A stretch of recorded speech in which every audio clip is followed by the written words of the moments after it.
Hello ladies and gentlemen, and welcome to TGN Test Run. My name is CaptainShack, and this is Wasteland 2. Now, if you haven't heard of Wasteland 2, it's the successor, or it's actually the direct sequel of the original Wasteland made back in 1988. This is Wasteland 2. This is the beta early access that's currently out on Steam. Now, I'd followed the development when they first announced it for the crowdfunding over on Kickstarter, and I was very interested. This is what started the Fallout franchise. This is what it's based on. That was a spiritual successor to this title, at least the original title. So I kind of lost track of it though through the development process until yesterday when I saw, out of nowhere, the Steam early access beta.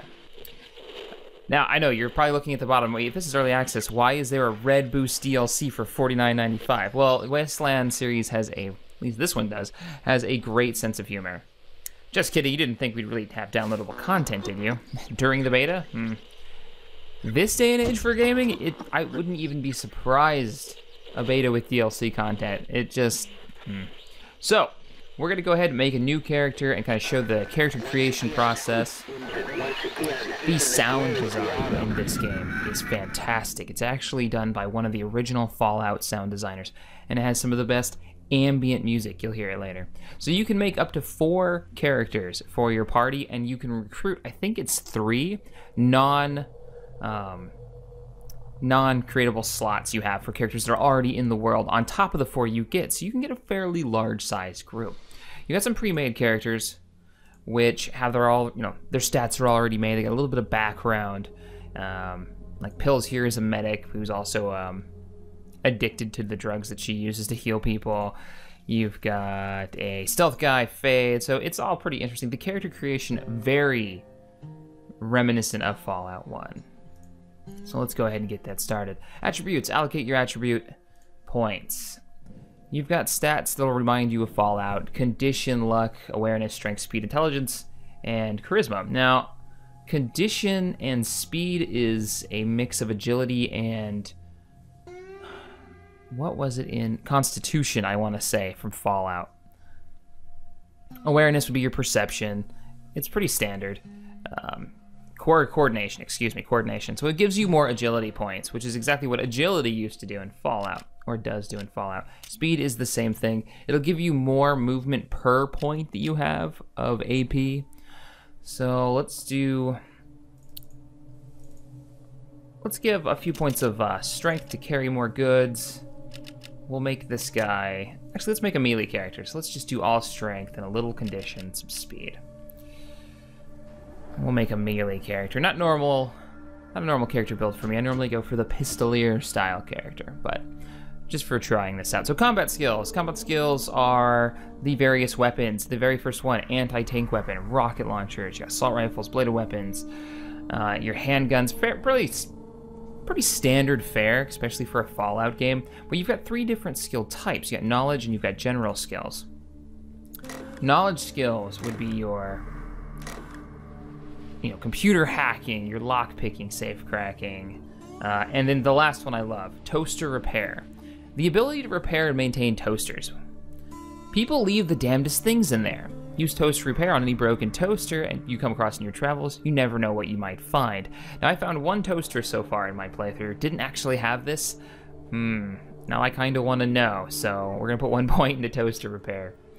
And we'll make this character brute force, the art of using your strength to bash, break, shove, crush, or slam inanimate objects. And what is amazing in this game is, at least so far from what I've played, it seems like these skills are even more useful than they were in Fallout 1. I mean, it is about trying to figure things out. I'll go into how this game is different than the mainstream, but skills really, really do matter in this. Let's see, what is kiss ass? No, leadership. What is kiss ass? The art of manipulating others into telling you what you want to know. This skill is usable in conversations. Keywords and corresponding icons will appear when you have enough rank. And kiss ass. Then what's hard ass? The art of bullying and intimidating others. Yeah, that seems like a strength type character would do something like that. So let's roll with that. And then some evasion. You'll be able to dodge better. It's kind of like having a lot more agility. We'll just use John Rowland as a name real quick. You can set his religion. We'll make him atheist, why not? And you can choose what kind of smokes that he rolls with. We'll go with Red Rooster. And then the nationality. So we'll take American. Male, female, of course. Now, here is something Fallout didn't have, which was an appearance once it loads. Hopefully we didn't just crash. I haven't had any problems. This is a beta, mind you. Keep in mind, this is all subject to change. This is an early beta. This just came out. I think we may have crashed. There we go. So that was the first bug that I've actually experienced in the game so far. So you can choose your icon picture. Now what's really cool is you can click Use Custom Character, which will go into your Documents folder, in a specific Documents folder, and pull out pictures that you've put in there. But we're just going to take one. How about... Yeah, we'll use that guy. And you can actually customize how your guy looks. So you got various hairstyles, and we've got a cowboy hat. We'll go with epic beard, various torso options, and there's items to customize how you look. I haven't actually found any armor yet. Rock some of these knee pads, and then you can change your skin tone. And like old school RPGs, you can actually export the characters that you've made if you really like them. Now this time we'll just grab a bunch of... You can actually customize these guys, cool. We'll grab a bunch of characters here. We'll take Pills, we'll take Hex. I believe she's a tech person. We've got Pills, which is our medic, and Fate will be another combat character. Let's get started. So a little bit of background on this one. Of course, it's post-apocalyptic. Nuclear war had kicked off because of, I think it's a meteorite shower is the background for this one. And it happened in 1996, so you get a very different feel. A stiff-bearded older man wearing a hard-worn ranger uniform and a battered old cowboy hat. General Vargas walks with a cane, but he's not helpless. He wears a pearl-handled revolver on his hip, and there's a lot of notches on that barrel. I appreciate you coming to Captain Ace's retirement party when you hardly knew the man. Appropriate, too, seeing as how investigating his death will be your first duty as a desert ranger. All right, so there is some voiceovers. It's mostly voiced over, not everything. That may be just because it's beta and they haven't finished all the voices, but all the voice acting that I've experienced so far has been pretty good. I gotta say, it's not bad, especially for a higher end indie title, really. So you do have your conversation options, and conversations go fairly deep. How did Ace die, sir? Ace had been trying to locate a faint radio signal, which has lately been giving us cause for concern. We gave him 3 repeater units and sent him to hook them up to 3 remote radio towers. This would have allowed us to get a fix on the signal. Alright, so we're just going to run through this. I don't want to give too much of the story away. But he's marked a spot on our map, and if anyone's played the original Fallout games, they will recognize this map, and it works almost identically to the original Fallout. Goodbye. Good luck out there. So when you move, you actually move across the map, and you have, time will pass as you go. Let's go ahead and... I noticed we can interact with a shovel. I didn't actually do this last time. So you've got your party, and your party will move as a group. Or you can click one button and move them individually. So you can sneak around as your one sneaky character, and then run back maybe to an ambush with all your people set up. Or you can just grab them all. Now, I see this shovel blinking, and I actually didn't interact with this last time, so let's see what it is. Throughout the world, you'll be able to spot things like, here we've got a cross. You can right-click it, and in the bottom, you've got this old-school printer that will give you the description of what's going on, give you updates. Somebody says something and you missed it, you can look down there. Pretty standard fare. The game itself is a turn-based tactical game, and I will give an example of the combat shortly. The world space is beautiful. I think it's fantastic. I mean, they've done an amazing job. the Rangers outpost. The background is you're playing as these desert rangers after the world had ended, pretty far after the world had ended. And originally the Rangers were a group of army engineers that were building a bridge out in the middle of the Arizona desert. As you can see from the map, this is Arizona, which is where I'm actually at. I'm in Phoenix right now, so I'm actually like right around here. But anyways, back to the game. So you play as these, you were originally these army engineers building this bridge out near a prison. And then the world ended, there was a couple survivalist communities nearby, and you formed the Desert Rangers off the Texas Ranger kind of ideal, or the Arizona Rangers ideals. You want to make the world a safer place. Yes, that says pretty much, you must gather your party before venturing forth. Anybody who's played Baldur's Gate will recognize that. It really is kind of a love letter so far to the people who love that old school RPG feel. Except for, you know, they've upped the graphics. They've done everything they needed to do to update it to the time period that we're in now. This is Ranger Team Echo. Roger, Echo 1. Just making sure your radio is working. I'll be your dispatcher from here on out. I also wanted to give you a little heads up. So we're just going to skip through this. He is your... He pretty much will give you quests. He'll talk to you. He'll give you a narration for the story, which is pretty neat way of doing it. Now, this is the overhead map. This is how you get around. And the resource you use when you move around is water. You have so many canteens on you. I have 60 water on me. I don't know what that's measured in, but it's 60 units of water based on how many canteens that I have. I know my character has 2 of them on him. And I think maybe one of these other characters may have 1. Okay, no, so I have the only water in this group. I assume I could buy more canteens. I haven't actually found a vendor who sells anything of value yet. Wow, they didn't even start me with a weapon. They started me with a knife. No pistol or anything. Alright, he's got an old school SMG, got a couple got a revolver, and got a phase blaster. Ooh, that's the first energy gun I've seen yet. Sweet. So, the way you replenish your water is either you find random oases. What's the plural of oasis? Spots for water and you can refill. If you run out, though, I assume you croak and die. Alright, so let's actually start heading toward that. There are areas in the world that you can't cross over. You'll start hearing the radiation. There you go. A little bit of radiation. And you'll get symbols knowing that this is a deadly area of radiation. Now I've just discovered an oasis. Now I can actually visit here. Refill your canteens? Yes. And that oasis had 750 water total. Now I wonder if they refill. I don't know that yet. I haven't played that far into it. Okay, here we go. So here's our objective, and we'll get to see some of the combat. But how far we've discovered a radio tower. How far we've traveled. The world map is fairly large. And I'm really looking forward to exploring it.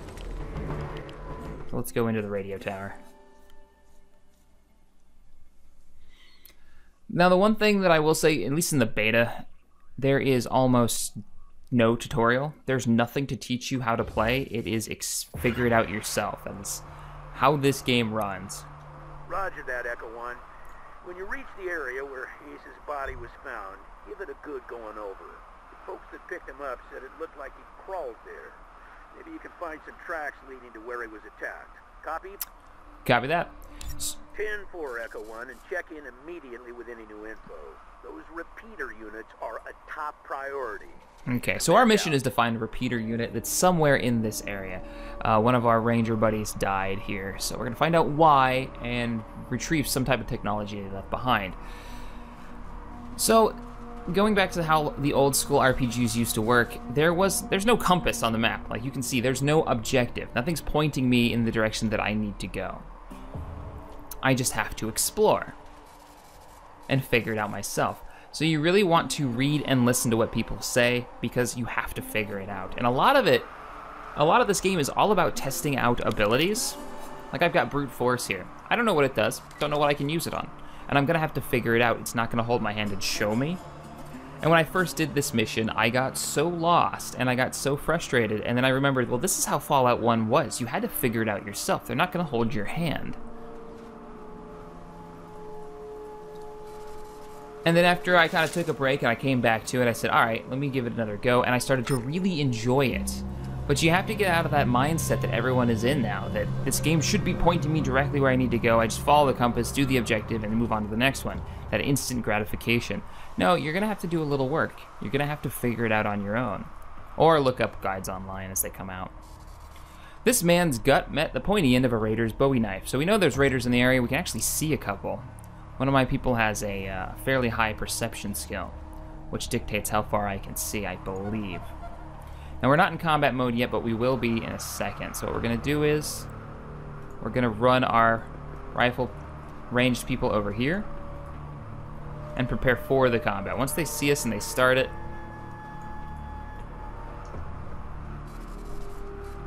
okay, go pay the toll, Wastelander. The guy's near the tower, so they want me to go to the tower.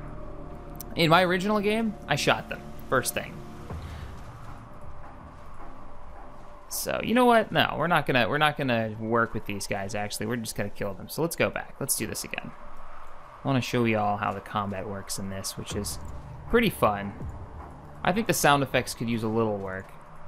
You'll see what I mean in just a second when I start this fight.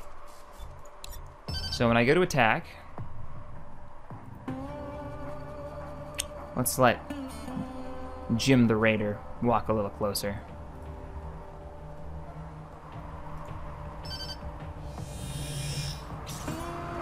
Nice, I hit him too. And that's the first energy weapon I've ever used, so that's kind of neat. So how it works is you have a list of characters on your left-hand side, and that's the turn order that it's going to go in based on certain stats that you've chosen. So the faster you are, the quicker you'll come up in the turn order. Now the character that just fired got the free shot. I've got 8 action points, AP left to go. Firing my gun will take... I don't know, actually. Let's find out.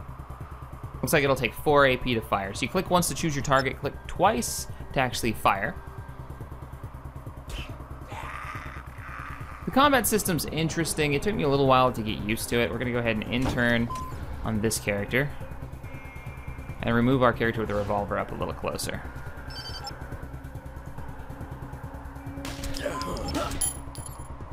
So we've got cover. It's very tactical, but if you're used to a game like XCOM, this took me a minute to get used to because I can't just choose who I'm going to move and what attack I'm going to do.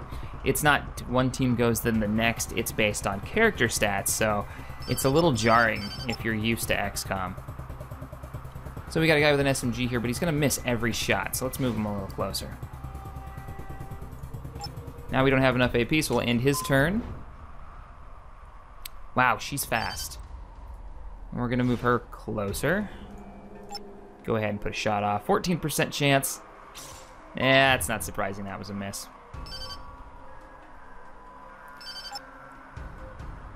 She's got the revolver. Now, if we flank, let's see if our percentage goes up. Our percentage has gone way up because we've gotten around their cover. So, flanking.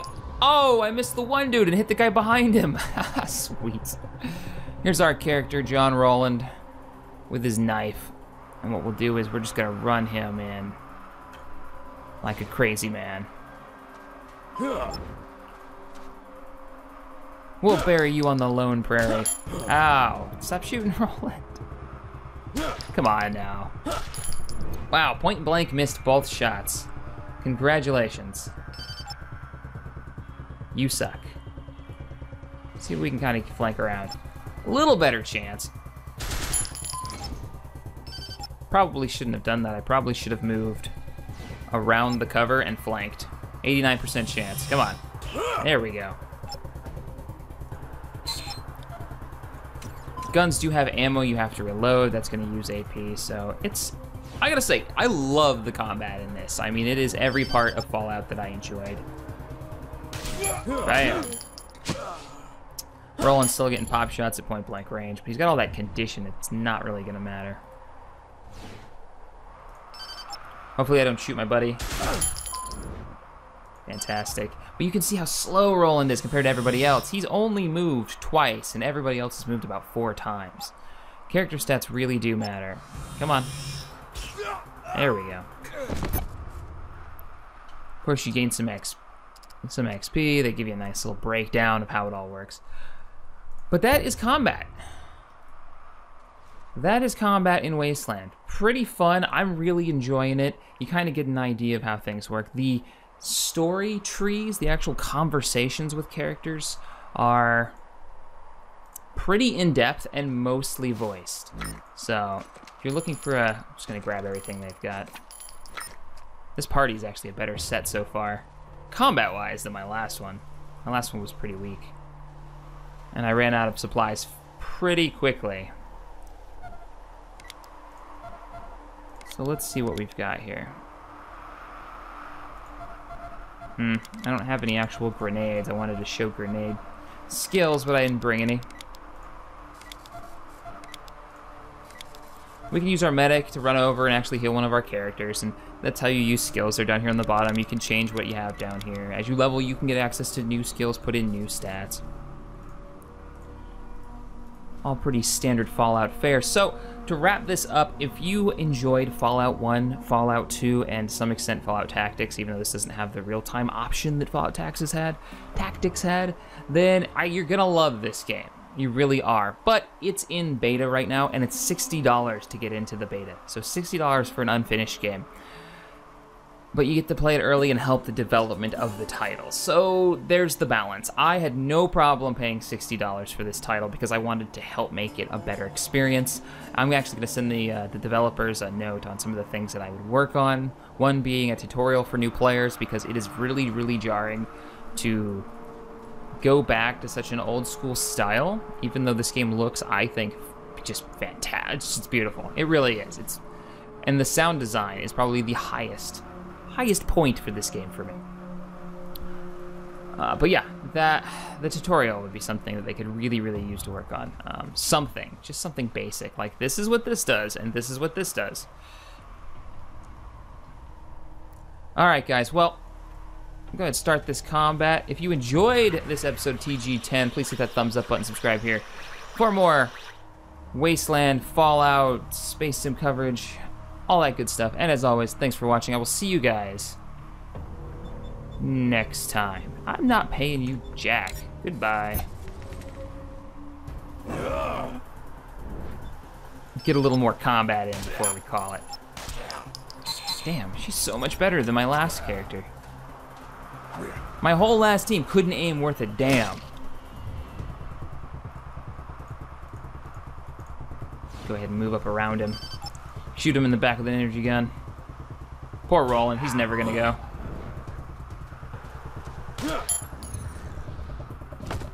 Oh, I got him flanking on my right, too. SMG to the face. Uses so much AP.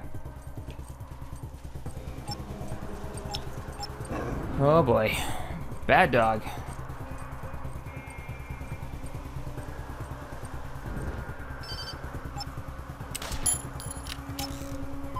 No, I had to reload, and that just killed my ability to... Come on, Roland, you finally get to attack and you miss? Twice? Oh, you're making me so sad.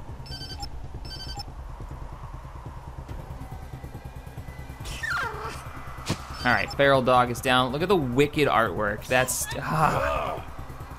not a character I want to say. I'd want to run into.